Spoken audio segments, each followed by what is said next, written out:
Hi there, strikers. There's something uniquely disturbing about people vanishing into thin air.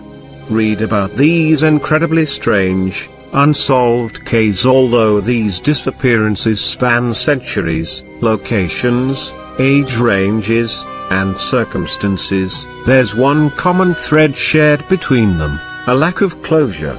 There are theories, speculations, and investigations, but never a decisive answer. On our incoming episode, I'm going to feature some of the cases of mysterious disappearances, of some missing that just disappear without any trace. The lack of evidence in some of these missing persons cases not only hinders the investigation, but leaves a lot of room for conjecture, speculation, and conspiracy. The ominous disappearance of an Australian pilot in 1978, for example, has led many to blame aliens. Their most chilling unsolved disappearances below involve a broad range of shadowy entities, from the Italian mafia to secretive satanic worshippers, and they have implicated some of the world's most powerful people. The mysterious disappearance of Tim Molnar, 19-year-old Tim Molnar was an aeronautical mechanics student studying at Embry-Riddle Aeronautical University in Daytona Beach, Florida.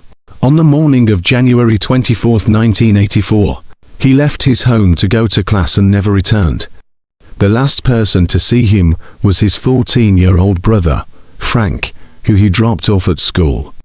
Some believe that he was a victim of foul play, but others, including his family, believe that he ran away to start a new life. The night after Tim vanished, his family received a phone call. When they picked up the phone, there was no voice on the line, only static. They believe that he may have been trying to call home, but got nervous and hung up.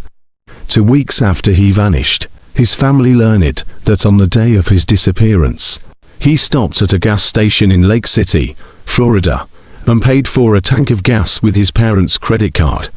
His family was told by the gas station attendant that he was traveling alone. 4 months later, they received a letter from an auto impound company in Atlanta, Georgia, which stated that he had left his car in a parking lot 6 days after he initially vanished.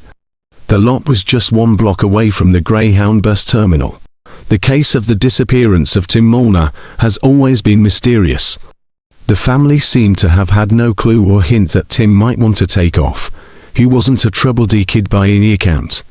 He seemed to have been really into cars, especially his own 1969 Dodge Dart, for which he used a special, expensive toolkit that he kept in his car.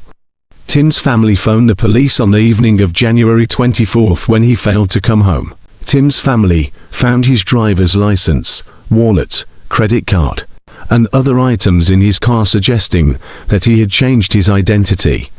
They also found that several expensive items from the car were missing, including a stereo, his expensive tool set, and a bicycle.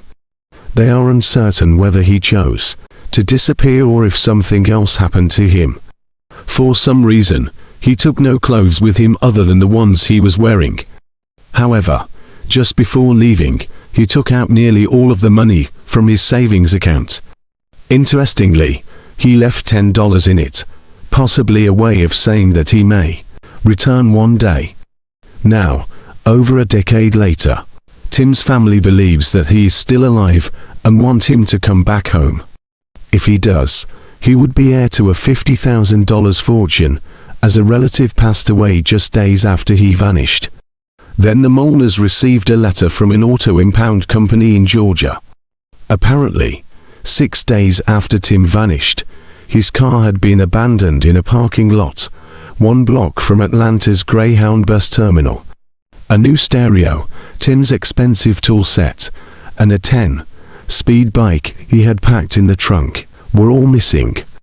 Had Tim Molnar sold his possessions to buy a one-way bus ticket to a new life? Or had he been the victim of foul play? Tim Molnar had left behind a tangle of conflicting clues. He hadn't taken any clothes with him, other than what he was wearing.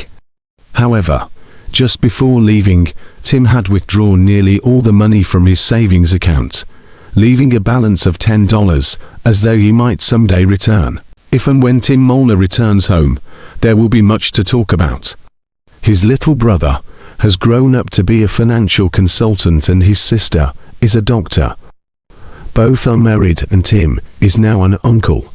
Additionally, just days after Tim drove off, a relative passed away, leaving him an estate that has grown to more than $50,000.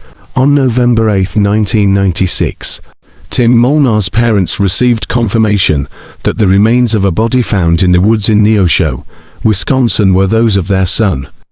On the night the segment ran on January 31, 1996, a man named Stephen Cole called the Unsolved Mysteries phone center after recognizing the description of the clothes Tim was wearing when he disappeared as those on a body he had found in the woods some 10 years earlier. Tim Molnar disappeared from Daytona Beach in 1984. Stephen Cole contacted the medical examiner in Waukesha County, Wisconsin, and they contacted Tim's family. DNA tests ultimately confirmed that the body was that of Tim Molnar. No one knows how he got to Wisconsin or how he died. The Molnar family held a memorial service for Tim and had him buried in Daytona Beach, Florida. Same year the body found by Cull in 1986 was confirmed to be that of Timothy Molnar. Tim's body was found in a frozen sheet of ice within a pine plantation near Neosho, Wisconsin, or by another account in a secluded woodlot in Merton, Wisconsin. I'm unfamiliar with the area, so I'm not sure whether one is a suburb of the other, but I do know we're east of Milwaukee, Wisconsin, which is some 850 miles from where Tim Molnar started his journey in 1984. It was also reported that his body had no evidence of trauma. The only item found with the It was also reported that his body had no evidence of trauma. The only item found with the body, other than the clothes, was a set of rusty keys. Before identity was confirmed through DNA, one of the keys found matched that of the Molnar's front door. Despite the identification, the cause of Tim's death could not be determined. There were no signs of trauma, nor could anyone determine how or why he traveled all the way to Wisconsin. His family held a memorial service for him and had him buried in Daytona Beach, Florida. His death remains a mystery.